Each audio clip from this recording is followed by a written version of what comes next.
নমস্কার, আপনারা দেখছেন আমার স্ট্রাগলার দেব।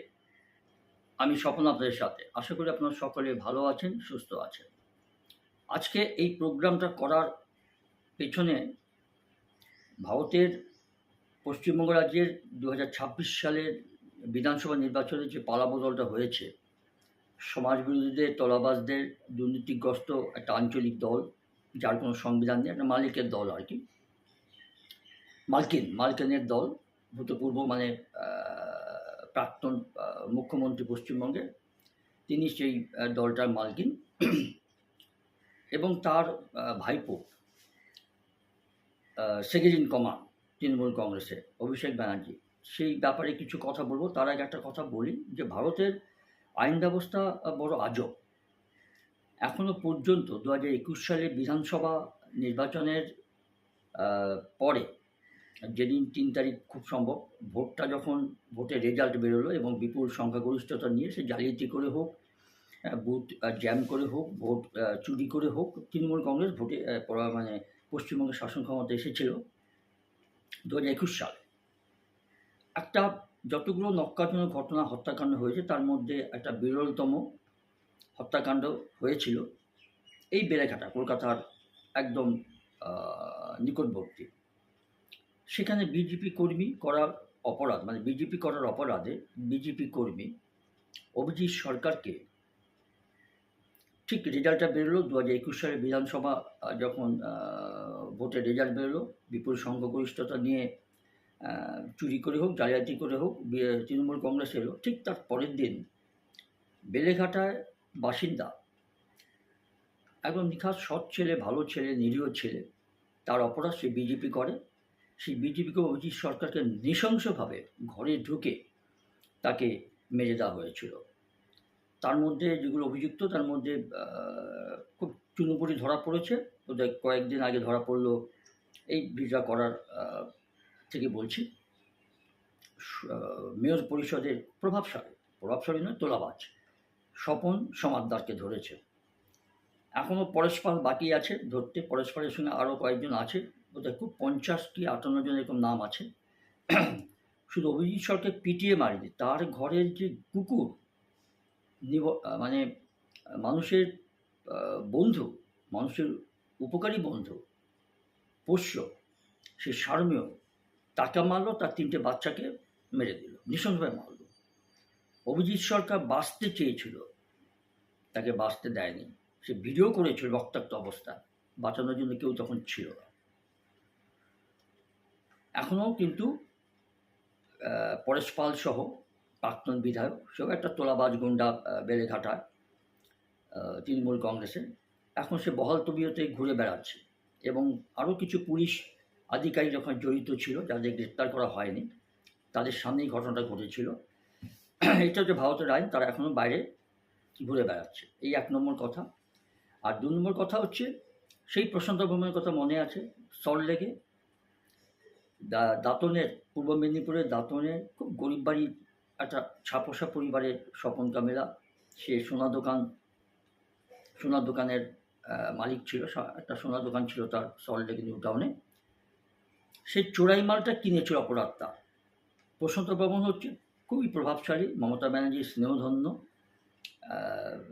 পরীক্ষা WBCS পরীক্ষায় প্রত্যেকটা সাবজেক্টে 0 পেয়েছে, বিডিও হয়ে গেছে, রাজগঞ্জের বিডিও উত্তরবঙ্গ। প্রকাশ্যে সে তাকে খুনে মদত দিতে দেখা গেছে। স্বপন কামিলাকে, যে চুরি করলো সোনাগুলো, তার কোনো ক্ষতি করেনি, কিন্তু তাকে জাস্ট মেরে, চুমু খেয়ে মেরে তাকে ছেড়ে দিয়েছে। মারলো স্বপন কামিলাকে, সে নিরীহ ছাপোষা লোক, সে জানেও না কার সোনা, সে শুধু সোনাটা কিনেছিল। সে বলেছে আমি সোনা ফেরত দিয়ে দেবো। সেই প্রশান্ত বর্মন ভিডিও এতটাই প্রভাবশালী, এখনও পর্যন্ত সে হাইকোর্টের নির্দেশ, হাইকোর্টকে তো মানেই না, অনেকেই মানে না।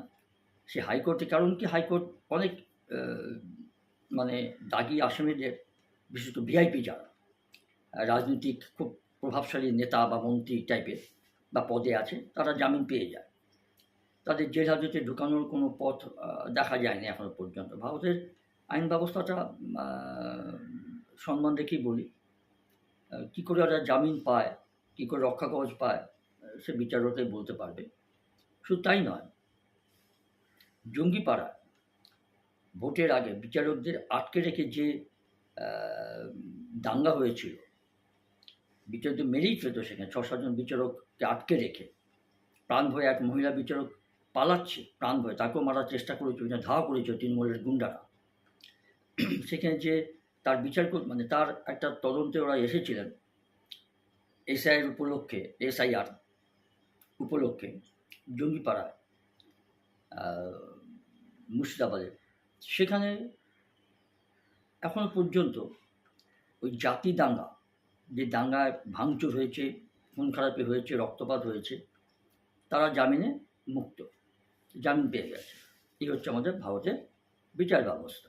জামিনটা দিয়েছে আমাদের মহামান্য কলকাতা হাইকোর্ট। তার কাছে গেলে মোটামুটি এরকম প্রভাবশালীরা রক্ষা কবচটা পেয়ে যায়। আর হাইকোর্ট তো আছেই মানে এটার জন্য, যে কী করে তাদের রক্ষা কবচ দেওয়া যায় বা বাঁচিয়ে দেওয়া যায় অথবা জামিন দিয়ে দেওয়া যায়, জানি না, এটা আইনে হয়তো আছে, আমরা আমজনতা। আরেকটা কথা হচ্ছে যে সেই প্রশান্ত বর্মন কিন্তু এখন ধরা পড়েনি। ভিডিও দেখা হয়েছে, তাকে ভিডিওতে দেখা গেছে সে নিজে মারছে দলবল নিয়ে, তার দলবলকেও ধরা পড়েছে। কিন্তু এই প্রশান্ত বর্মনকে কিছুদিন আগে মদ খেয়ে সল্টলেকে, তার বিশাল বাড়ি, সে অবশ্যই তৃণমূল কংগ্রেসের মমতা ব্যানার্জির প্রাক্তন মুখ্যমন্ত্রীর খুবই স্নেহধন্য। সে যেহেতু সে মমতা ব্যানার্জির পার্টির অনেক কাজকর্ম করে দিয়েছে, সেগুলো বৈধ বা অবৈধ সেটা তো পরের কথা।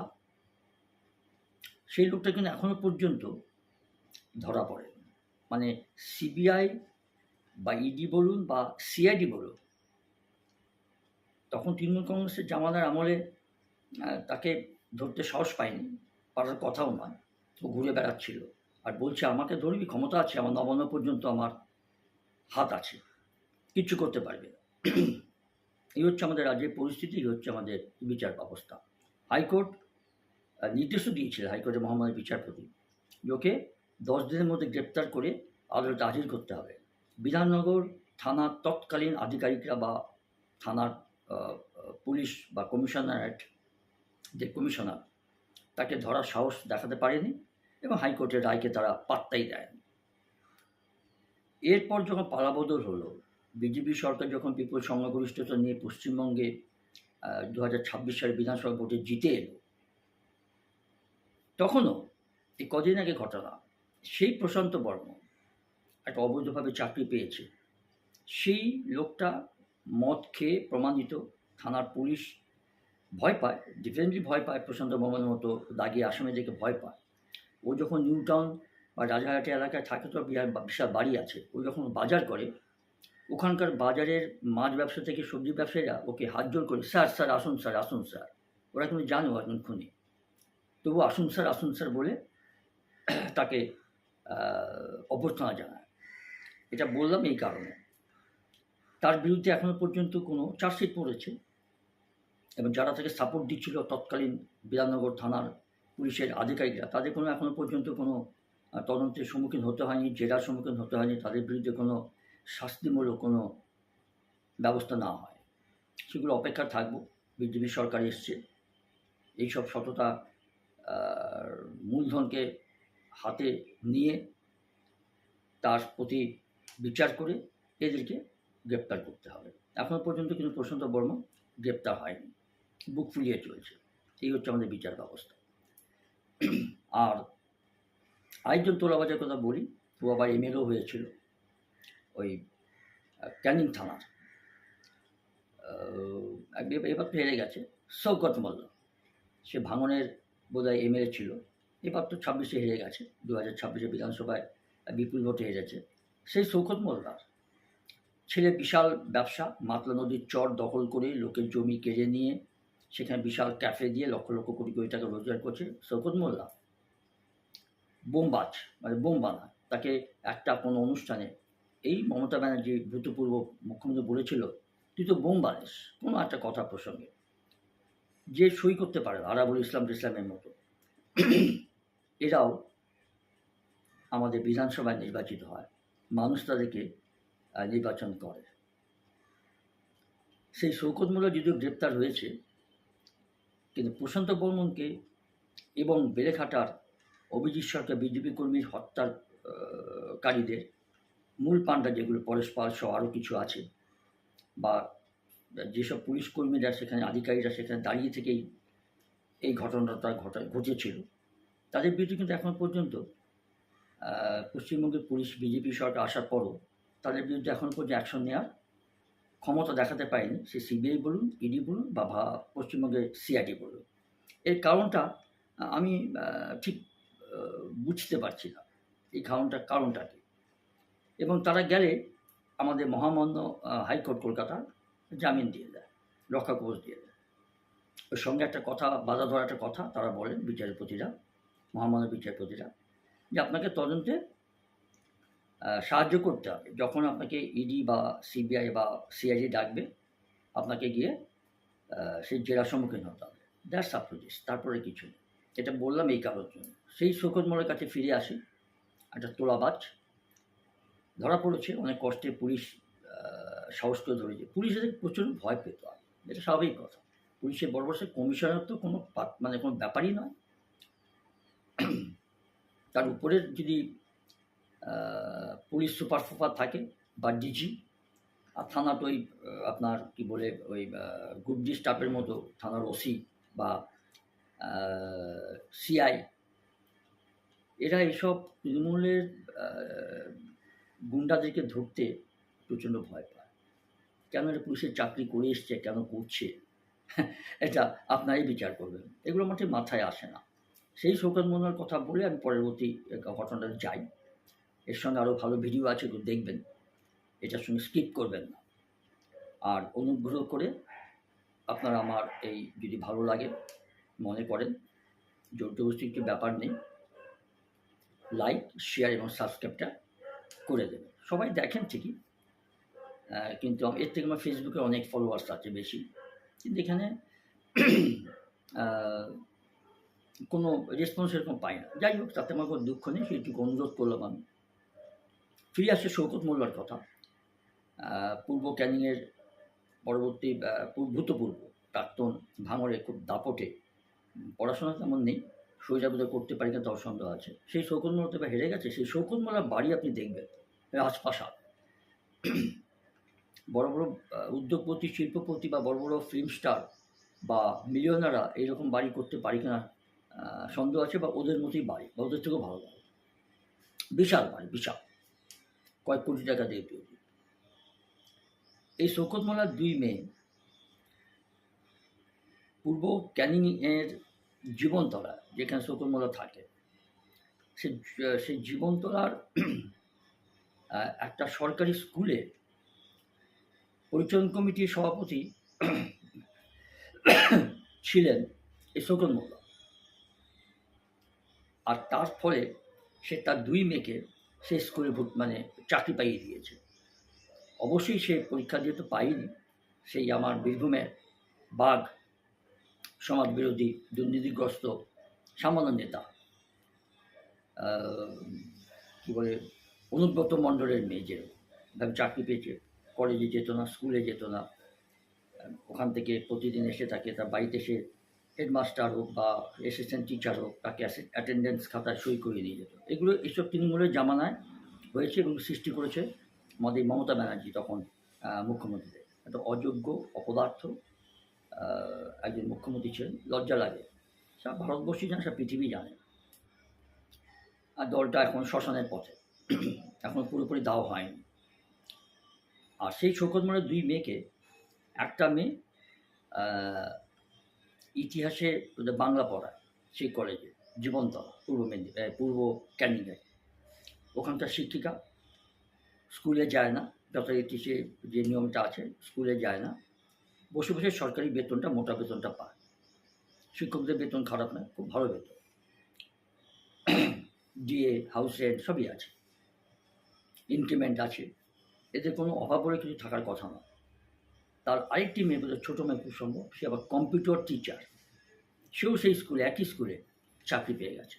সরকারি স্কুল না, মনে হয় কলেজ, সরকারি কলেজ, সেখানে সে তার দুই মেয়ে পড়ায়। এবং স্কুলে না গিয়ে বা স্কুল বলছি কলেজে না গিয়ে তারা অনুব্রত মণ্ডলের মেয়ের মতো সরকারি বেতনটা ভোগ করে, সেটাও মোটা অঙ্কের বেতন। এইগুলো বলে রাখতে হবে।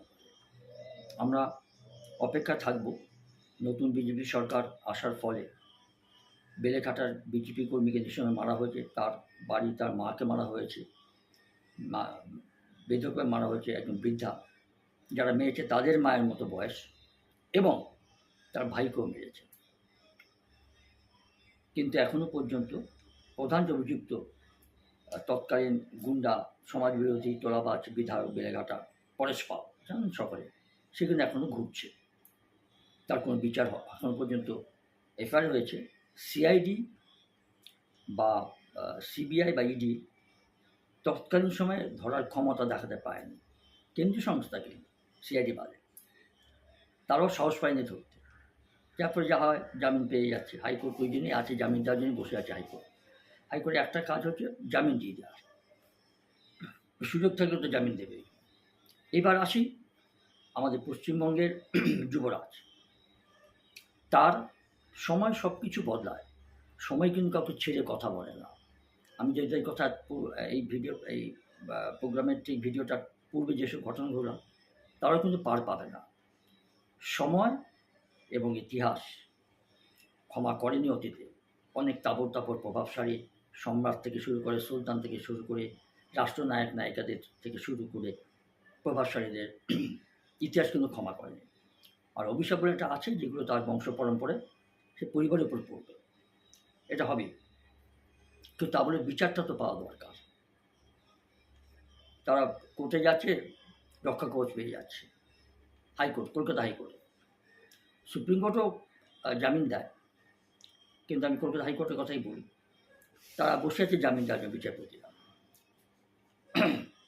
সেই যুবরাজ মানে মমতা ব্যানার্জির ভাইপো এবং মমতা ব্যানার্জির নিজে, ওখান থেকে বিজেপি সরকার আসার পর তাদের রাস্তা আটকে রেখে জনসাধারণের যাতায়াতের অসুবিধা করে প্রচুর বাস সেই এলাকা দিয়ে যেত। অভিষেক বন্দ্যোপাধ্যায় কালীঘাট রোডে বা যেখানে বাড়ি, বিশাল বাড়ি, নিচে তার রঙের দোকান আছে, হার্ডওয়্যারের দোকান আছে, ক্যামাক্সে তার বিশাল অফিস আছে, আরও অনেক ব্যবসা আছে। তারপর তো বাড়ি চুরি, খাদান চুরি, গরু চুরি, চাকরি চুরি, এগুলো তো আছে। সে অভিষেক ব্যানার্জি হাইকোর্টের রায়কে ও তো তোয়াক্কাই করে না। যেখানে টরেশ পালের মতো বা প্রশান্ত ভবনের সামান্য ভিডিও যেখানে তোয়াক্কা করে না, ও তো একজন সেকেন্ড ইন কমান্ড তৎকালীন তৃণমূল কংগ্রেসে থাকার সময়। বিজেপি সরকার আসার পরে মমতা ব্যানার্জির এবং তার যতটুকু সিকিউরিটি থাকা দরকার, সেই সিকিউরিটি তুলে দেওয়া হয়েছে। রাস্তা উন্মুক্ত, জনসাধারণ যাতায়াত করতে পারছে। প্রচুর ক্ষোভ এদের প্রতি, এই পিসি ভাইপোর প্রতি। সেখানকার স্থানীয় কালীঘাট রোড থেকে বা হরিশ মুখার্জি স্ট্রিট থেকে মমতা কালীঘাট মন্দিরে মমতা ব্যানার্জির বাড়ি হাঁটা পথ, ওয়াকিং ডিস্টেন্স। প্রায় 30 কি 38 জনের ওখানকার বাসিন্দাদের জোর জবরদস্তি তুলে দিয়ে তাদের জমি দখল করে এই ব্যানার্জি পরিবারের আত্মীয়রা সেখানে বাড়ি করেছে। সেই জমিগুলো সব বিনা পয়সায় কেনা, একটা পয়সা দিয়ে কিনেছে বলে মনে হয় না। অবৈধ বাড়ি তৈরি করেছে। এখনও পর্যন্ত অভিষেক ব্যানার্জির বিরুদ্ধে যতগুলো এফআইআর হয়েছে, এখন পর্যন্ত কোনো অ্যাকশন নেওয়া হয়নি। সিবিআই তলব করছে, ইডি তলব করছে, সে এখনও গায়ের জোরে তার গর্জে যাচ্ছে।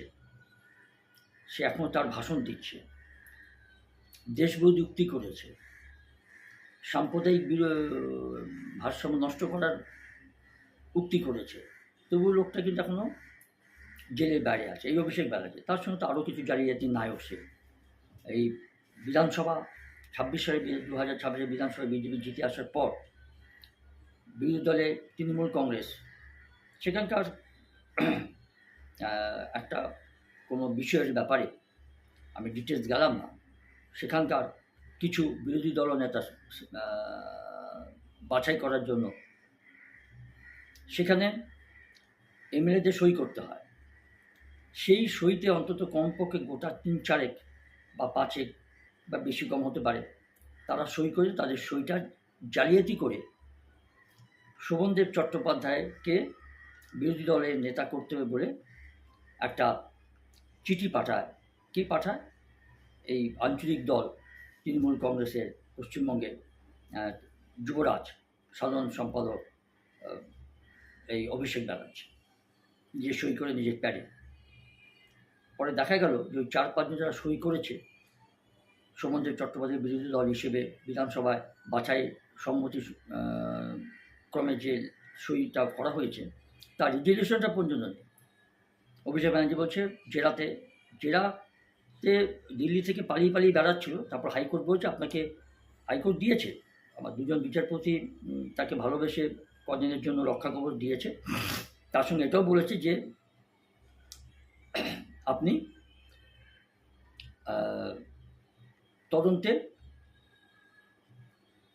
তদন্তে আপনাকে যখনই ইডি বা সিবিআই ডাকবে বা সিআইডি ডাকবে আপনাকে যেতে হবে, আপনাকে যার সম্মুখীন হতে হবে এবং তদন্তে সাহায্য করতে হবে। এটা কলকাতা হাইকোর্টের মাননীয় বিচারপতি 2 জন বলেছেন।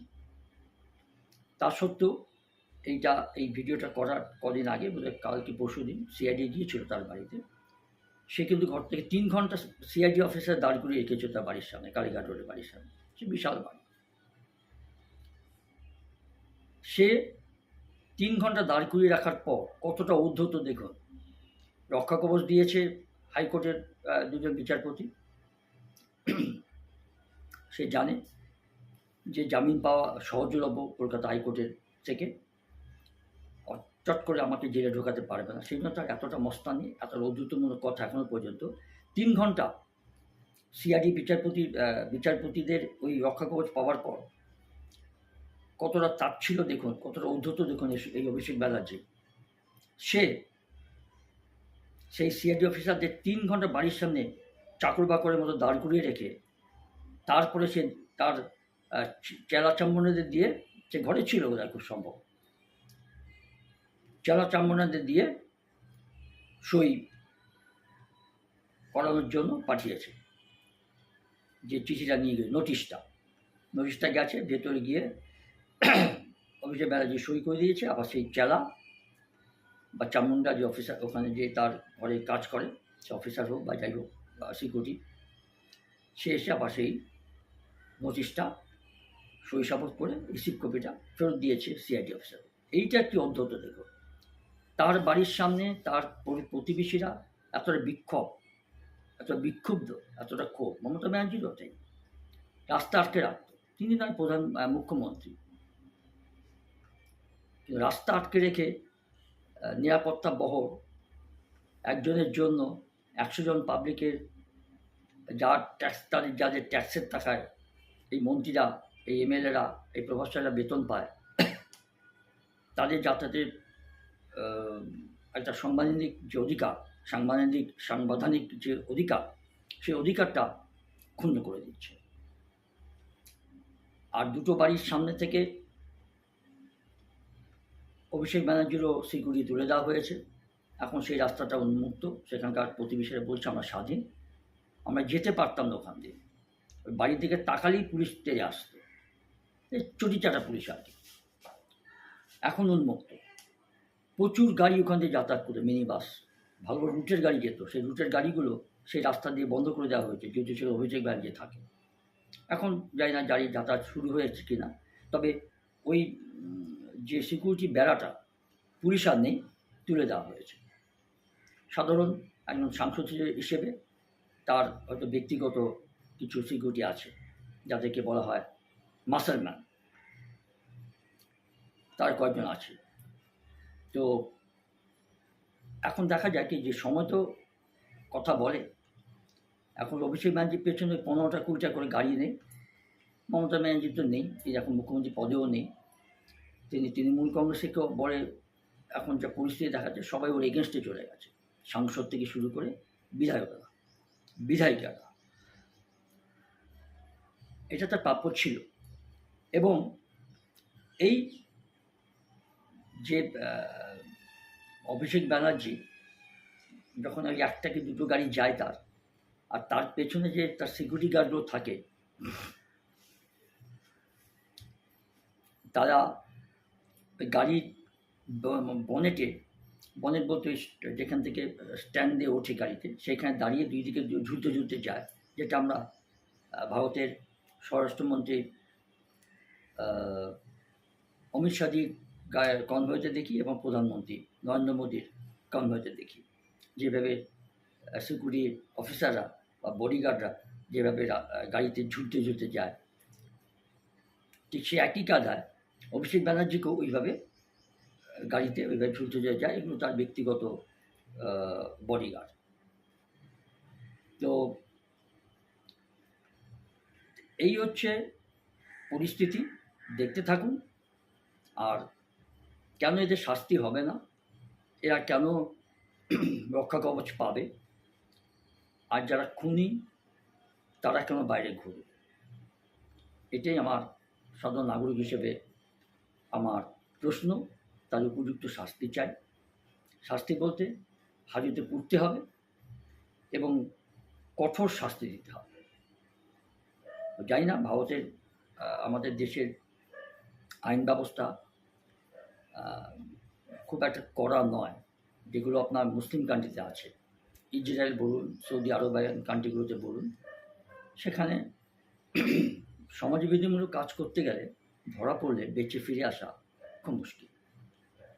সেই আইনটা আমাদের দেশে নেই, কারণ এইগুলোকে বাঁচানোর জন্য আবার কিছু নাগরিক আছে যারা দেশদ্রোহী, কিছু নাগরিক আছে যারা দেশদ্রোহী, যারা এই সমাজবিরোধীমূলক নেতাদেরকে এই সমাজবিরোধীমূলক কাজ করার সঙ্গে ঘনিষ্ঠভাবে যুক্ত বা তোলাবাজ বা অবশ্যই ভালো লোক নয়, ভদ্রলোক নয়, সেই সব নেতা নেত্রী বা মন্ত্রীদের তো ভোট দেয়। আবার এদের হয়ে কিছু চেলাচামড় আছে দেখবেন, আবার সমর্থনযোগ্য স্লোগান দেয়। তার কারণ কি জানেন?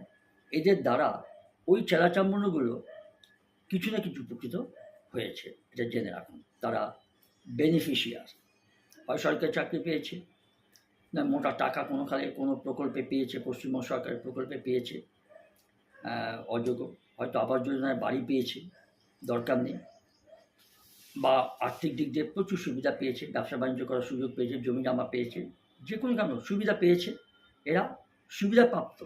সেই জন্য এইসব বেলচা চামচা এরা এইসব সমাজবিরোধীদের নেতা নেত্রী মন্ত্রীদেরকে সাপোর্ট দেয়, পিছনে দাঁড়িয়ে স্লোগান দেয়, কৃতজ্ঞতা স্বরূপ। যাই হোক, ভালো থাকবেন। আর এর সঙ্গে আমার কিছু ভিডিও আছে, দেখবেন। দেখো, যেটা জানতে পারা যাচ্ছে যে সিআইডি ভবনে, অর্থাৎ এই ভবনের সিআইডি দপ্তরে, সেখানে কিন্তু অভিষেক বন্দ্যোপাধ্যায়কে একাধিক প্রশ্নের সম্মুখীন হতে হচ্ছে। এই জেরা চলছে 1 ঘন্টারও বেশি সময় হয়ে গিয়েছে। যে 1 ঘন্টার বেশি সময় অভিষেক বন্দ্যোপাধ্যায়কে জেরা করছেন সিআইডি তদন্তকারী অফিসাররা। সেই তদন্তে যেটা সব থেকে বড় গুরুত্বপূর্ণ এবং তাৎপর্যপূর্ণ প্রশ্ন, যে এই যে সই জালিয়াতি কাণ্ড এবং বিরোধী দলনেতা কে হবে, সেখানে যে অরিজিনাল রেজলিউশন বুক, সেই অরিজিনাল রেজলিউশন বুকটা কোথায় গেল, সেই প্রশ্নের জবাব কিন্তু অভিষেক বন্দ্যোপাধ্যায়কে দিতে হবে। তার কারণ তুমি জানো যে এর আগে আমরা দেখেছি যে এই অরিজিনাল রেজলিউশন বুকের খোঁজে সিআইডি আধিকারিকরা কিন্তু তৃণমূলের যে অফিস, সেই পার্টি অফিসে যেমন গেছে, তার পাশাপাশি অভিষেক বন্দ্যোপাধ্যায়ের যে বাড়ি, সেই বাড়িতে তারা গিয়েছেন, কিন্তু এই অরিজিনাল রেজলিউশন কপিটা তারা পাননি। এই অরিজিনাল রেজলিউশন যে বুক, সেটা কেন ইম্পর্টেন্ট? কারণ এই অরিজিনাল রেজলিউশন বুক সেটা তারা পেলেন, সিআইডি তদন্তকারী আধিকারিকরা, তাহলেই সেটা তাদের কাছে স্পষ্ট হয়ে যাবে যে এই সই জালিয়াতি কাণ্ডে যে কতজন বিধায়কের সই সেখানে অরিজিনালি ছিল এবং কতজন বিধায়কের সই সেখানে জালিয়াতি হয়েছে। ফলে সেই তদন্তের ক্ষেত্রে এই অরিজিনাল রেজলিউশন বুকটা অত্যন্ত গুরুত্বপূর্ণ। এবং এর পাশাপাশি যেটা আরও একটা প্রশ্নের সম্মুখীন হতে হচ্ছে অভিষেক বন্দ্যোপাধ্যায়কে, সেটা হচ্ছে যে তুমি জানো যে তৃণমূলের 3 বিধায়ক ইতিমধ্যেই জানিয়েছেন যে 6ই মে যে বৈঠক হয়েছিল, সেই বৈঠকে সেই 3 বিধায়ক হাজির না থাকা সত্ত্বেও তাদের সই কিন্তু, যে 70 জন বিধায়কের যে সই সম্বলিত যে রেজলিউশন কপি বিধানসভার অধ্যক্ষের কাছে জমা দেওয়া হয়েছে, সেই তালিকাতে 70 জন বিধায়কের মধ্যে সেই 3 জনের সই কিন্তু ছিল। তারা তাদের তৃণমূলের 3 বিধায়ক যে জানিয়েছেন যে তারা মিটিংয়ে হাজির না থাকলেও তাদের সই কিভাবে এলো। ফলে এই যে 3 জনের সই কিভাবে এলো, 3 বিধায়কের সই, তারা বৈঠকে হাজির ছিলেন না, তাহলে এই যে প্রশ্নের সম্মুখীন হতে হচ্ছে অভিষেক বন্দ্যোপাধ্যায়কে, তাহলে কি 3 বিধায়ক পরে কোনো সময় এসে সেই রেজলিউশন বুকে সই করেছেন, নাকি না সেই 3 বিধায়কের সই জালি? এই প্রশ্নের উত্তরটাই খুঁজে পেতে চাইছেন সিআইডি আধিকারিকরা। এবং তার পাশাপাশি পাশাপাশি কিন্তু আরও অনেক প্রশ্ন, যে প্রশ্নের উত্তর খুঁজছেন সিআইডি আধিকারিকরা এবং অভিষেক বন্দ্যোপাধ্যায়কে একেবারে মুখোমুখি জেরা তারা সম্মুখীন করেছে। প্রায় 1 ঘন্টারও বেশি সময় হয়ে গিয়েছে, কিন্তু এরকমই একাধিক প্রশ্ন নিয়ে অভিষেক বন্দ্যোপাধ্যায়ের জেরা চলছে এবং প্রশ্ন তালিকা তৈরি করে সিআইডি আধিকারিকরা, তদন্তকারী অফিসাররা কিন্তু এই সই জালিয়াতি কাণ্ডে অভিষেক বন্দ্যোপাধ্যায়কে তারা আজকে যে প্রশ্ন করছেন। এবং তুমি জানো যে এর আগে তিনবার যে হাজিরা, সেই হাজিরা এড়িয়েছেন অভিষেক বন্দ্যোপাধ্যায়। 1 জুন, 8 জুন এবং 9 জুন যে সিআইডির যে 3বার যে হাজিরার নির্দেশ, সেই হাজিরার নির্দেশ কিন্তু অভিষেক বন্দ্যোপাধ্যায় এড়িয়েছেন। আজ হাইকোর্টের নির্দেশের পর অভিষেক বন্দ্যোপাধ্যায়ের এই তৎপরতা এবং বিমানবন্দর থেকে বিমানবন্দরে নেমে সরাসরি তিনি বাড়ি যান এবং বাড়ি থেকে তিনি আসেন হচ্ছে এই ভবানী ভবনে, অর্থাৎ সিআইডি দপ্তরে। অর্থাৎ এই যে সিআইডি যে তদন্তকারী আধিকারিকরা, তারা যে আরও যে প্রশ্নের সম্মুখীন অভিষেক বন্দ্যোপাধ্যায়কে হতে হচ্ছে, সেটা হচ্ছে যে রেজলিউশন বুক ছিল সেখানে একাধিক বিধায়কের ক্যাপিটাল লেটারে, অর্থাৎ বড় হাতের অক্ষরের তাদের সই ছিল। অর্থাৎ এই যে বড় হাতের অক্ষরের যে সই, ক্যাপিটাল লেটারে যে সই, এই সই কিভাবে হলো? এটা কি আদেও সেই বিধায়করা করেছেন, নাকি না অন্য কেউ এই সই করেছে, নাকি না সই জালিয়াতি হয়েছে? এই যে প্রশ্নগুলোর উত্তর এখন অভিষেক বন্দ্যোপাধ্যায়কে তার কাছে করে জানতে চাইছেন সিআইডি তদন্তকারী আধিকারিকরা। সৌমিত্র, সঙ্গে থাকো। সই জালিয়াতি হয়েছে কিনা তারই তদন্ত করছেন সিআইডির আধিকারিকরা, এবং যে কারণে কলকাতা হাইকোর্টের নির্দেশে আজকে বাধ্য হলেন অভিষেক বন্দ্যোপাধ্যায় ভবানী ভবনে হাজিরা দিতে। আজকে যখন দমদম বিমানবন্দর কালকে টাকা দিতে হবে, তো কালকে টাকা দিতে পারে। এখানে আমার 6.5 বিঘা জমি ছিল, 6.5 বিঘা জমি ছিল, যেখানে দাঁড়িয়েছে এই জমিটাও ছিল, এখানে একটা আলুর ঘর করেছে। তো এইসব জমিগুলো তখন বলে আমাকে আজকেই লিখে দিতে হবে, কালকে টাকা দিতে হবে। 2 পয়সার পুকুর ছিল, 2 পয়সার অংশ আমাদের ছিল, সেই অংশটা ফ্রি পয়সা লেখালে কিনা চাকরিটা হয়ে যাবে বলে।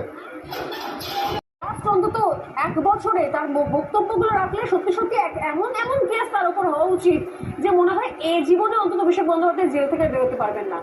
যে ফলতা নিয়ে এত কনফিডেন্সের সঙ্গে কথা বলেছিলেন, ইউনিয়ন অফ ইন্ডিয়াকে চ্যালেঞ্জ করেছিলেন, সেই ফলতার কি ছবি একবার দেখাই আসবো কাশিম আলীর কাছে। হাফ প্যান্ট আর গেঞ্জিতে ফলতার পুষ্পা, যাকে বলা হচ্ছে আসলে ফলতার জাহাঙ্গীরকে ঘোরানো পুলিশ, হাফ প্যান্ট এবং গেঞ্জি পরে তাকে ঘোরানো হয় এবং তারপর তাকে গ্রেপ্তার করা হয়। তার বিরুদ্ধে একাধিক অভিযোগ ছিল। সেই ছবিটা দেখাতে বলবো, লাইন বন্ধ করে এখন ছবি দেখাও। ফলতার পুষ্পা বা পুষ্পা নিজেকে যে ফলতার শের মনে করতো, এখন নেগেটিভ দূর হয়ে গিয়েছে, তাকে হাফ প্যান্ট এবং গেঞ্জি পরে ঘোরানো হয়েছে। এলাকায় হেন কোনো অপরাধ নেই যার সঙ্গে জড়িত নয় জাহাঙ্গীর। তোলাবাজি থেকে শুরু করে, সন্ত্রাস থেকে শুরু করে, হুমকি থেকে শুরু করে একাধিক অভিযোগ রয়েছে। ফলতার মা বোনেরা তার বিরুদ্ধে অভিযোগ করেছেন। সেই ফলতার পুষ্পাকে আজকে পুলিশ এইভাবে ঘোরালো হাফ প্যান্ট পরে। আমি কাশিম আলীর কাছে রিয়াকশন নেব, একটু কাশিম বাবু কি বলবেন? তো কোনো অসুবিধা নেই, ওর মামলা না করলে আমার কিচ্ছু এসে যাবে না। আর দলের কথা, দল যদি মনে করে অন্য কাউকে দিয়ে মামলা করালে বেটার হবে, নিশ্চয়ই করাবে। কিন্তু দলের কর্মীদের কিন্তু এখন এরকম ফ্যান্সি উকিলের কাছে যাওয়ার মতো পরিস্থিতি নেই। দলটা তো শুধু অভিষেকের নয়, এতজন কর্মী, এতজন যারা বুথে কাজ করলো, এতজন যারা কাউন্টিংয়ে গেল, যারা দলের জন্য খাটলো, 2,60,00,000 মানুষ আমাদেরকে ভোট দিল, তারা তৃণমূলের অংশ নয়? শুধু অভিষেকই কি তৃণমূল নাকি? ওটা দলটাই ভেঙেছিল, তছনছ হয়ে যাবে নির্বাচনে হয়ে গেলে। সে কথা আমরা নির্বাচনের আগেই বলেছিলাম। এই দলটাকে তৈরি করেছিল আরএসএস, বিজেপিকে ক্ষমতায় প্রতিষ্ঠিত করার লক্ষ্যে। 15 বছর ধরে আরএসএস এর এই স্বপ্নটা আজকে বাস্তবায়িত হয়েছে, বিজেপি ক্ষমতায় এসে গিয়েছে। মমতাকে এখন তাদের আর কোনো দরকার নেই, সামান্য দরকার তাকে বাঁচিয়ে রাখা, বিরোধী ভূমিকা একটা যদি করা যায়, সেই জন্য মমতাকে তারা পরিকল্পনা করে এই বিজেপি পোষিত কোনো দলে ঢুকিয়ে দেবে। সেখানে কি কি বলছেন কল্যাণবাবু বলুন বা অভিষেক বাবু বলুন, এর তো কোনো রাজনৈতিক অস্তিত্বই নেই। এরা তো দাঁড়িয়ে আছেন ক্ষমতা ছিল বলে, আজকে এই দল থাকবে না, সকলে এখন নিজেদের মধ্যে মারামারি ঝগড়াঝাটি করবে। যেতে বোঝা যাচ্ছে যে প্যারাশুট নিয়ে নামা নেতাদেরকে কিন্তু কেউ আদতেই মেনে নিতে চায় না। আমার মনে হয় অভিষেক বন্দ্যোপাধ্যায় প্যারাশুট নিয়ে নেমেছিলেন, এখন হেলিকপ্টার নিয়ে উড়ে অন্য কোথাও চলে গেলেই ভালো। রাজনীতিতে ওনাকে অন্তত ওনার দলের লোকেরা মেনে নেবেন বলে আমার মনে হচ্ছে না। অভিষেক বন্দ্যোপাধ্যায় নামার পর যখন বেরিয়ে আসছেন তিনি, তখন তাকে লক্ষ্য করে চোর চোর স্লোগান ওঠে।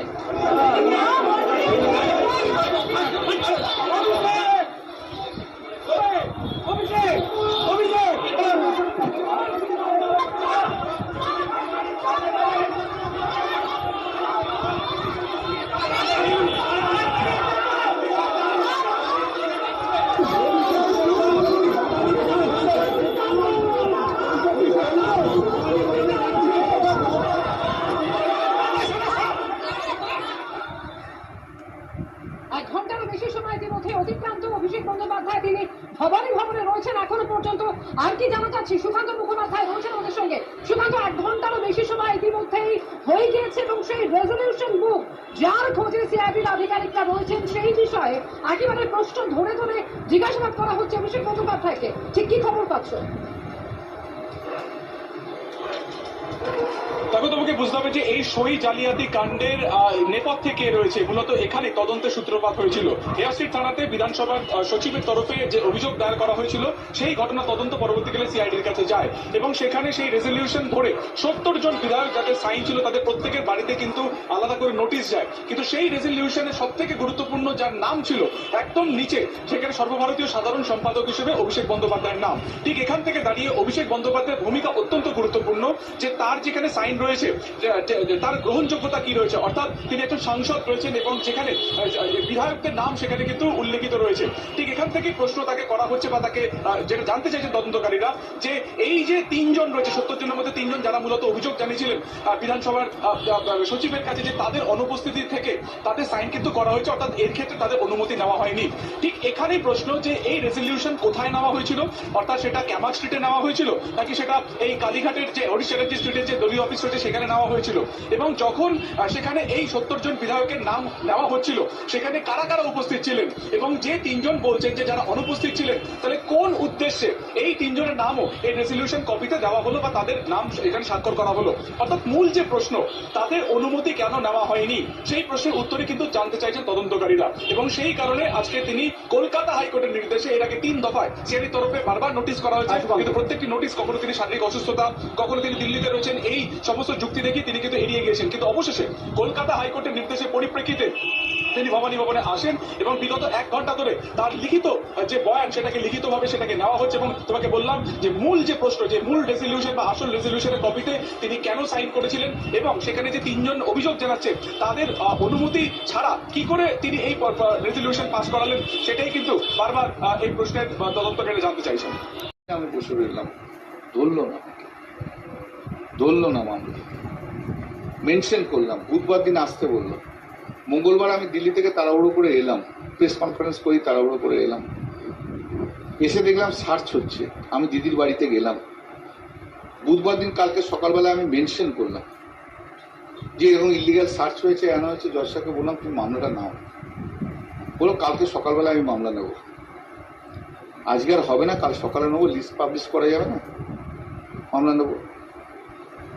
আমি চলে এলাম, আমি চেম্বারে এসে 12:30 1টার সময় পুরো একজন লয়ার এসে বললো অভিষেক ব্যানার্জি সাংসদের যে এফিডেভিট যে তিনি প্রার্থী হওয়ার সময় যদি কথা বলতে যাই আর তার এই এফিডেভিট নিয়ে যদি কথা বলতে যাই যন্ত্রণা তাহলে ভোর হয়ে যাবে। একটু আমাদের সঙ্গে থাকুন, অবশ্যই আমরা এই বিষয়গুলোতে আসবো। তার যে যে বিপদগুলো এই মুহূর্তে অভিষেক বন্দ্যোপাধ্যায়কে করে ঘিরে রেখেছে, যেমনটা এই মুহূর্তে দেখছিলেন কিছুক্ষণ আগে আপনাদের আপডেট দিলাম না সিআইডি অফিসে, আর এবার আপনাদের জানাবো আদালত আজ কি করলো। মামলা মোকদ্দমা একেবারে জেরবার হয়ে গিয়েছেন অভিষেক বন্দ্যোপাধ্যায়, তার রাতের ঘুম উড়ে গিয়েছে। তৃণমূলের জোরাজ, যেমনটা ঝন্টুদাও একটু আগে কটাক্ষ করে বলছিল আপনাদের, বলছিলেন যে তৃণমূলের যুবরাজের এই মুহূর্তে একেবারে বলা যেতে পারে চোখ লাল হয়ে গেছে ঘুমে। গ্রেফতারির খাড়া ঝুলছে অভিষেক বন্দ্যোপাধ্যায়ের মাথার উপর, আর এই পরিস্থিতিতে আদালতেও ধাক্কা খেলো ডায়মন্ড হারবারের তৃণমূলের সাংসদ। আদালত স্পষ্ট করে জানিয়ে দেয় যে সই জাল মামলায় সিআইডি অফিসে তাকে হাজিরা দিতেই হবে, এক মুহূর্ত সময় দেওয়া যাবে না মমতা বন্দ্যোপাধ্যায়ের ভাইপোকে। সব মিলিয়ে ক্ষমতা হারিয়ে প্রবল চাপে চিড়ে চ্যাপ্টা হয়ে যাওয়ার অবস্থা একদা প্রবল প্রতাপশালী তৃণমূলের নাম্বার 2 এর। আর এই যে নাম্বার 2 হওয়ার বিষয়টা ঝন্টুদা, যেমনটা আপনি বলছিলেন, এই যে নাম্বার 2 হওয়ার যে জার্নিটা সেটা খুব ইন্টারেস্টিং। প্যারাশুট থেকে নেমেছেন, ফার্স্ট মানে সেকেন্ড ইন ফার্স্ট কমান্ড, মানে মুখেই তিনি ছিলেন সেকেন্ড, বাট তিনি চালনা করতেন দলটাকে। এবং লাস্ট 26-এর নির্বাচনেও তুমি যদি প্রার্থী তালিকা দেখো, তিনি কিন্তু এতটাই দলন্দ প্রতাপ ছিলেন যে 18 সালের নির্বাচন থেকে বাংলায় মাদার ভার্সেস যুব, এই দুটো প্যারালাল এক্সিসের লড়াইটা তৃণমূলকে খান করে দিয়েছিল। তোমার কোচবিহারের নির্বাচন মনে আছে যে যুব ভার্সেস মাদার, অর্থাৎ মাদার মানে মমতাকেও তিনি টেক্কা দিতেন সংগঠনে, একটা প্যারালাল ফোর্স তৈরি করে ফেলেছিল দলের ভিতরে। শুধু তাই নয়, একের পর এক চিটিংবাজি। শব্দটা শুনতে খুব খারাপ লাগছে, একজন অধ্যাপক এই কথাটা হয়তো শোভনীয় নয় সংসদীয় গণতন্ত্রে।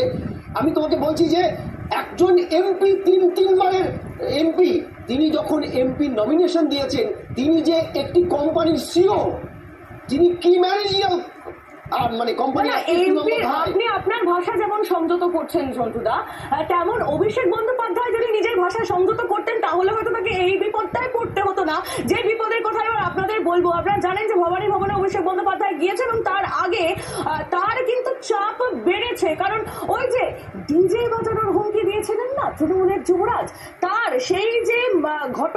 সেই ঘটনার পরিপ্রেক্ষিতে তার বিরুদ্ধে বিধাননগর সাইবার সেলে মামলা হয়েছিল, যে মামলা এবার সিআইডি নিজের হাতে নিয়ে নিয়েছে। অর্থাৎ আজ অভিষেক বন্দ্যোপাধ্যায় একটা অন্য বিষয়ে হাজিরা দিচ্ছেন ঠিকই, আরো একটি মামলা অভিষেক বন্দ্যোপাধ্যায়ের বিরুদ্ধে, তা কিন্তু ইতিমধ্যেই সিআইডির হাতে চলে গেছে, সিআইডি নিয়ে নিয়েছে। অভিষেক বন্দ্যোপাধ্যায়ের ডিজের হুমকির কথা আপনাদের মনে আছে নিশ্চয়ই, আরো কয়েকজনকে যাদের মনে নেই তাদের একটু স্মরণ করে দিই, শোনাবো সেই বক্তব্য অভিষেক বন্দ্যোপাধ্যায়।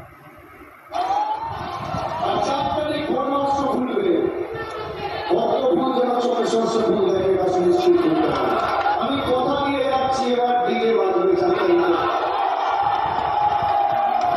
যে ভাষায় এটা বোঝে সে ভাষায় জবাব দিতে আমরা জানি। আর যারা বলছে তৃণমূলকে ঘরে ঢুকিয়ে দেবো 4 তারিখ বাংলায় থাকবে, স্বরাষ্ট্রমন্ত্রীকে আগেই বলেছে 4 তারিখ ঘরটার পর দেখা হবে, খেলা হবে। অভিষেক বন্দ্যোপাধ্যায়ের এই বক্তব্য, আর এই বক্তব্যের যে মানে বলবো একবারে কনসিকুয়েন্সেস তা তিনি ফেস করছেন, তাই নয় কি ঝন্টুদা? একদম। দেখো, যেটা জানতে পারা যাচ্ছে যে সিআইডি ভবনে, অর্থাৎ এই ভবানী ভবনের সিআইডি দপ্তরে, সেখানে কিন্তু অভিষেক বন্দ্যোপাধ্যায়কে একাধিক প্রশ্নের সম্মুখীন হতে হচ্ছে। এই জেরা চলছে 1 ঘন্টারও বেশি সময় হয়ে গিয়েছে, যে 1 ঘন্টার বেশি সময় অভিষেক বন্দ্যোপাধ্যায়কে জেরা করছেন সিআইডি তদন্তকারী অফিসাররা। সেই তদন্তে যেটা সব থেকে বড় গুরুত্বপূর্ণ এবং তাৎপর্যপূর্ণ প্রশ্ন, যে এই যে সই জালিয়াতি কাণ্ড এবং বিরোধী দলনেতা কে হবে, সেখানে যে অরিজিনাল রেজলিউশন বুক, সেই অরিজিনাল রেজলিউশন বুকটা কোথায় গেল, সেই প্রশ্নের জবাব কিন্তু অভিষেক বন্দ্যোপাধ্যায়কে দিতে হবে। তার কারণ তুমি জানো যে এর আগে আমরা দেখেছি যে এই অরিজিনাল রেজলিউশন বুকের খোঁজে সিআইডি আধিকারিকরা কিন্তু তৃণমূলের যে অফিস, সেই পার্টি অফিসে যেমন গেছে, তার পাশাপাশি অভিষেক বন্দ্যোপাধ্যায়ের যে বাড়ি, সেই বাড়িতে তারা গিয়েছেন, কিন্তু এই অরিজিনাল রেজলিউশন কপিটা তারা পাননি।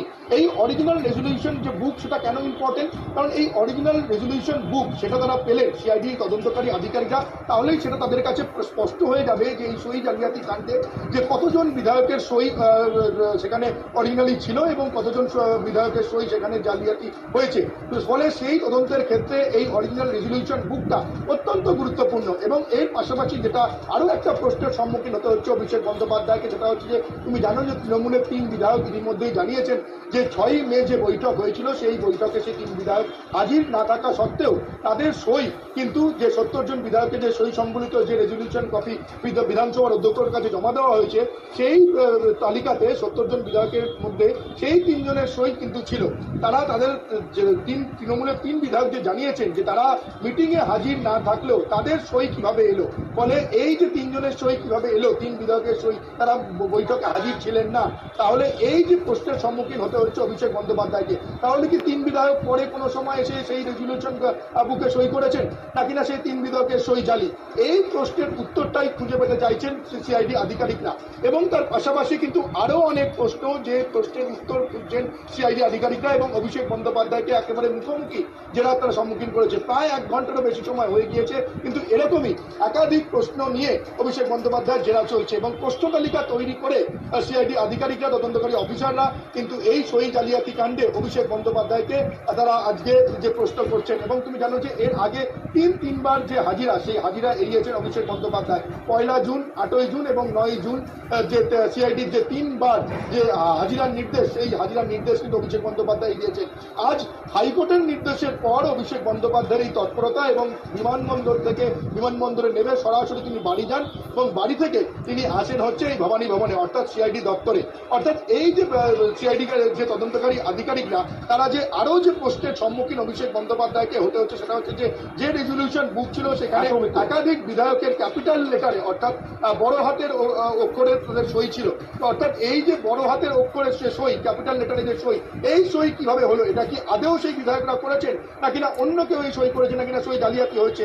এই যে প্রশ্নগুলোর উত্তর এখন অভিষেক বন্দ্যোপাধ্যায়কে কাছে করে তা জানতে চাইছেন সিআইডি তদন্তকারী আধিকারিকরা। সৌমিত্র সঙ্গে থাকুন। সই জালিয়াতি হয়েছে কিনা তারই তদন্ত করছেন সিআইডির আধিকারিকরা, এবং যে কারণে কলকাতা হাইকোর্টের নির্দেশে আজকে বাধ্য হলেন অভিষেক বন্দ্যোপাধ্যায় ভবানী ভবনে হাজিরা দিতে। আজকে যখন দমদম বিমানবন্দরে পৌঁছন অভিষেক বন্দ্যোপাধ্যায়, নামার পর যখন বেরিয়ে আসছেন তিনি, তখন তাকে লক্ষ্য করে চোর চোর স্লোগান ওঠে।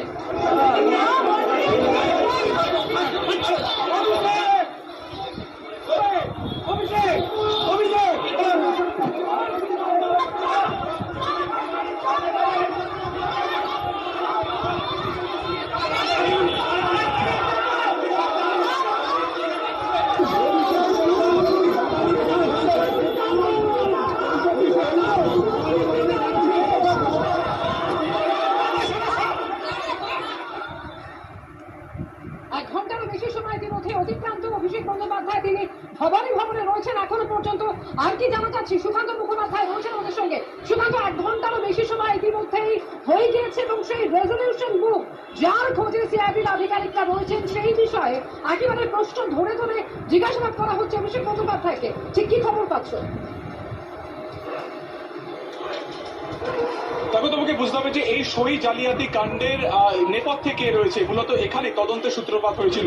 হেয়ারস্ট্রিট থানাতে বিধানসভার সচিবের তরফে যে অভিযোগ দায়ের করা হয়েছিল সেই ঘটনা তদন্ত পরবর্তীকালে সিআইডির কাছে যায়, এবং সেখানে সেই রেজলিউশন ধরে 70 জন বিধায়ক যাদের সাইন ছিল তাদের প্রত্যেকের বাড়িতে কিন্তু আলাদা করে নোটিশ যায়। কিন্তু সেই রেজলিউশনে সব থেকে গুরুত্বপূর্ণ যার নাম ছিল একদম নিচে, সেখানে সর্বভারতীয় সাধারণ সম্পাদক হিসেবে অভিষেক বন্দ্যোপাধ্যায়ের নাম। ঠিক এখান থেকে দাঁড়িয়ে অভিষেক বন্দ্যোপাধ্যায়ের ভূমিকা অত্যন্ত গুরুত্বপূর্ণ, যে তার যেখানে সাইন রয়েছে তার গ্রহণযোগ্যতা কি রয়েছে, অর্থাৎ তিনি একজন সাংসদ রয়েছেন এবং যেখানে বিধায়কদের নাম সেখানে কিন্তু উল্লেখিত রয়েছে। ঠিক এখান থেকে প্রশ্ন তাকে করা হচ্ছে বা তাকে যেটা জানতে চাইছেন তদন্তকারীরা, যে এই যে 3 জন রয়েছে, 70 জনের মধ্যে 3 জন যারা মূলত অভিযোগ জানিয়েছিলেন বিধানসভার সচিবের কাছে, যে তাদের অনুপস্থিতি থেকে তাদের সাইন কিন্তু করা হয়েছে, অর্থাৎ এর ক্ষেত্রে তাদের অনুমতি নেওয়া হয়নি।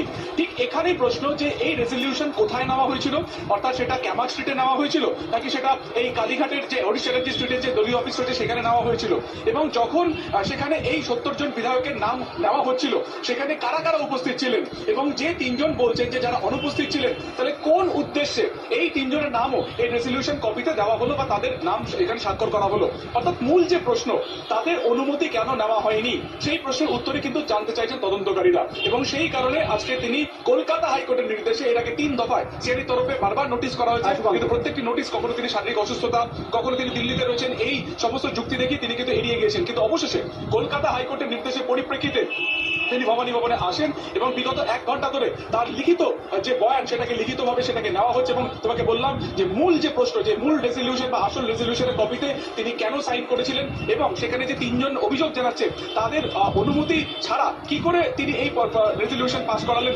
সেটাই কিন্তু বারবার এই প্রশ্নের তদন্তকারী জানতে চাইছেন। আমি বসে রইলাম, ধরলো না মানুষ, মেনশন করলাম, বুধবার দিন আসতে বললো, মঙ্গলবার আমি দিল্লি থেকে তাড়াহুড়ো করে এলাম, প্রেস কনফারেন্স করি তাড়াহুড়ো করে এলাম, এসে দেখলাম সার্চ হচ্ছে, আমি দিদির বাড়িতে গেলাম। বুধবার দিন কালকে সকালবেলা আমি মেনশন করলাম যে এরকম ইলিগাল সার্চ হয়েছে, এনা হয়েছে। জজটাকে বললাম তুমি মামলাটা নাও, বলো কালকে সকালবেলা আমি মামলা নেব। আজকে আর হবে না, কাল সকালে নেবো, লিস্ট পাবলিশ করা যাবে না, মামলা নেবো। আমি চলে এলাম, আমি চেম্বারে এসে 12:30 1টার সময় পুরো একজন লয়ার এসে বললো অভিষেক ব্যানার্জি বলল, একই সার্চ তো দুটো জায়গায় সাবজেক্ট ম্যাটার হতে পারে না। আমি সার্চটা ইলিগাল বলেই তো আমি অর্ডারটা ওখানে লিখ পাবো, ওটা তো আমি চ্যালেঞ্জ করছি এখানে। তোমরা যে কোনো জায়গায় কাজ করো একজনকার বুদ্ধি নিয়ে করো, 4টে অ্যাডভোকেটের বুদ্ধি নিয়ে হয় না। আর যাকে ইচ্ছে দাও ভাই, আমার কোনো আপত্তি নেই, আর আমাকে ডাস্টবিন হিসেবে ট্রিট করবো, আমাকে জানিয়ে দাও ভাই করবো কি করবো। সারাদিন কেউ কিছু জানালো না, সকালবেলায় আমার ছেলে বললো রাত্রি 12:30টায় জানিয়েছে আমাকে বাদ অয়ন ভট্টাচার্য করবে, অয়ন ভট্টাচার্য তো আমার জুনিয়রের জুনিয়র, বলছে স্যাবি করবে, করুক। যার এত অ্যারোগেন্সি, যার এত ফ্লাকচুয়েটিভ, তার মামলা কেন করতে হবে? যে 45 বছর একটা সিনিয়র লয়ারকে রেসপেক্ট দিতে জানে না, যে মনে করে যে ক্যামাক স্ট্রিটের এমপ্লয়ি, তার সঙ্গে কেন থাকতে হবে? এত অ্যারোগেন্সি কিসের? কিসের এত অ্যারোগেন্সি? কিসের এত ফ্লাকচুয়েটিভ ডিসিশন?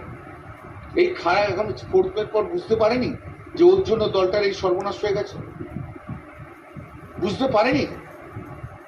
বোঝার তো একটা মানুষ তো বুঝবে। সবাইকে ডিসরেসপেক্ট করবো সম্ভব নয় আমার ওর সঙ্গে কাজ করা। আমি দিদির সঙ্গে আছি। এই হারের জন্য তো ওই তো সবচেয়ে বেশি রেসপন্সিবল। তোকে কি বলছে? আমার মতো সব রাজনীতিবিদ কজন আছে আমি বলছি তোমাকে, ক্লেম করছি আমি, কিন্তু আমাকেও তো চোখ শুনতে হচ্ছে ওর জন্য। অভিষেক বন্দ্যোপাধ্যায়ের জন্য আপনার নিশ্চয়ই শুনতে হচ্ছে না। 2022-এই তো আমি বলেছিলাম যে হবে না, এর দল থাকবে না, পুরনো ইয়ে বার করো, দেখো। আপনার সঙ্গে এর আগে হয়েছে, আপনার সঙ্গে যে বয়স্ক মানুষদের 22 হয়েছে, 2000 ওটা তো অন্যান্য ইস্যু হয়েছে। যখন ওই গোয়া ত্রিপুরা নিয়ে হয়েছে, তুমি খবর না? ডায়মন্ড হারবার মডেল নিয়ে বলেছিল, এই তো ডায়মন্ড হারবার মডেল আগে শেষ করে দিল। এই ডায়মন্ড হারবার মডেল নিয়ে তো কথা বলেছিলাম 2022। আমি একা। আপনি থাকবেন এই অভিষেক বন্দ্যোপাধ্যায় দলে? এটা দিদির ওপর নির্ভর করছে। দিদি যদি মনে করে যে অভিষেক ছাড়া চলবে না, আমি খুব দুঃখিত যে আমাকে ছেড়ে চলে যেতে হবে। কিন্তু দিদি যদি মনে করে যে অভিষেক বাদ দিয়ে চলবে, তাহলে আমি আছি। বাদ দিয়ে মানে পদ থেকে বাদ না দল থেকে বাদ দিতে হবে। অ্যাজ এ নর্মাল একজন থাকবে, সেদিন কিছু থাকবে না, তবে আমি রয়েছি, নারে নেই। সেদিন তো অভিবাদন জানাতে বললেন সবাই। সেটা তো অন্য কথা, আমি দিদি কি বলেছে দিদির সম্বন্ধে আমি কথা বলবো, কিন্তু দিদি has to take a final call on this. দেখো ভাই, সত্যি কথা, অভিষেক ব্যানার্জি দিদি ব্লাড রিলেশন, ভাইপো, কিন্তু 40 বছর আমরা দিদির জন্য খেটেছি, আমাদের সঙ্গে ব্লাড রিলেশন নয়। কিন্তু দিদিকে আজকে বুঝে নিতে হবে, এই রাজনীতিতে অভিষেককে ব্লাড রিলেশনের লোককে দরকার না আমার মতো লোকেদের দরকার। দিদিকে আজকে বুঝে নিতে হবে, এই রাজনীতিতে অভিষেককে ব্লাড রিলেশনের লোককে দরকার না আমার মতো লোকেদের দরকার আছে। দিদি যদি অভিষেককে নিয়ে চলতে থাকে, তাহলে আমার পক্ষে দিদির পাশে থাকা সম্ভব। ওর জন্য দলটার এই সর্বনাশ হয়ে গেছে, তো আমাকেও তো চোখ শুনতে হচ্ছে ওর জন্য। दीदी के साथ है अभिषेक तो सिर्फ टीएमसी नहीं है, জেলে যেতে হতে পারে বন্দ্যোপাধ্যায়কে রাখো। দেখুন, এটা কল্যাণবাবু, তিনি বর্ষিয়ান রাজনীতিবিদ, দীর্ঘদিনের সাংসদ। এটা তিনি কি বলেছেন আমি শুনেছি, আমিও টিভিতে শুনেছি। এটা কল্যাণবাবুর মতামত। শুধু এটুকু বলতে পারি, আমরা অনেকেই কালেকটিভলি যে কথা বলছিলাম, এটা অন্তত দেখা যাচ্ছে যে কল্যাণবাবু অন্য সব বিষয়ে যাই বলুন, এই ব্যাপারে অন্তত আমরা যা বলেছি সেটাই হচ্ছে ফলো করছে, মানে সেটাকেই এন্ডোর্স করছে। মানে আমার অন্তত যেটা মনে হয়েছে যে কল্যাণবাবু আর কি বলেছেন তার মধ্যে না গিয়ে অন্তত এই পয়েন্টে এক্স্যাক্টলি একটা বড় কালেকটিভ যে অভিমত নিয়ে চলছে, কল্যাণবাবু আজকে যা বলেছেন আশ্চর্য মিল রয়েছে, মতামত কিন্তু একই রকম। History repeats itself, first as a tragedy and then as a farce. যা হচ্ছে, সং আছে, গঠন নেই। আমার ধারণা আমরা একটা কালেকটিভ যে কথা বলেছি, কল্যাণবাবু আজকে বলেছেন, দেখবেন এই কথার রেভারবেরেশন আরো সুদূর প্রসারী। দেখতে থাকুন।